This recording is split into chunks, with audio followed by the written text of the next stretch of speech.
BA second year के आज के कवि हम पढ़ रहे हैं कवि पद्माकर। कवि पद्माकर के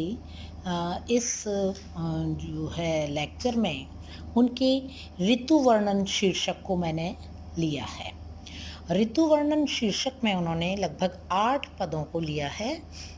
जो है इसमें जो है पद संख्या 1 से लेके 8 के पदों का सार पर आज हम चर्चा करेंगे कि पद संख्या 1 में उन्होंने किस बात पर बल दिया है, बाकी जो है पदों में उन्होंने किन किन बातों को अभिव्यक्ति दी है। तो चलिए आज का जो है लेक्चर प्रारंभ करते हैं। पद संख्या 1, कूलन में केलिन में बगर्यो बसंत है, इस शीर्षक से ये पद है और इसमें वसंत ऋतु के प्रवेश का वर्णन करते हुए, आगमन का वर्णन करते हुए कवि पद्माकर कहते हैं कि गंगा किनारे के स्थान स्थान पर, जैसे तट पर, कुंजों में, कछारों में, क्यारियों में, हवा में, फूलों के पराग में, दीपकों में, ब्रज की गलियों आदि समस्त स्थलों पर वसंत की शोभा बिखरी हुई है।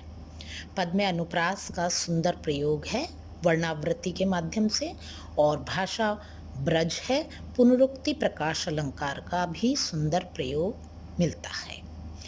पद संख्या 2, और भांति, इस पद संख्या में जो है कवि ने वसंत और प्रकृति का सुंदर चित्रण किया है।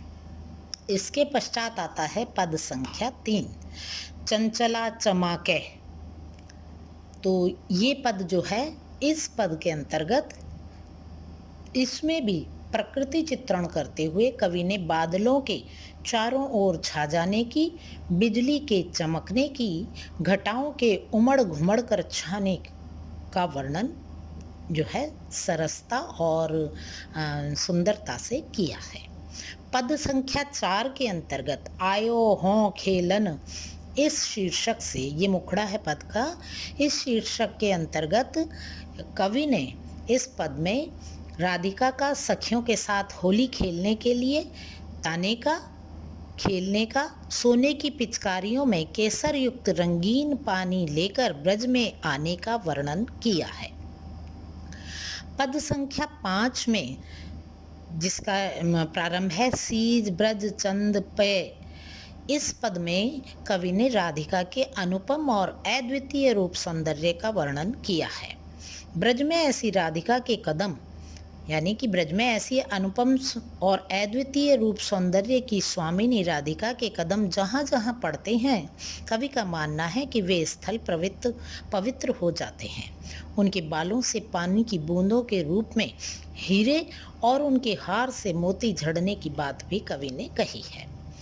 अब है पद संख्या 6 से 8 तक के पदों का सार मैं आपको समझाऊंगी। पद संख्या 6 में कवि ने जीवन में सरसता बनी रहे, ब्रजनाथ का साथ बना रहे और सभी मिलकर रहें, ऐसे भावों का सुंदर चित्रण किया है। पद संख्या 7 में कृष्ण वियोग में विरहिणी का सटीक और स्वाभाविक एवं मार्मिक मनोदशा का चित्रण किया गया है।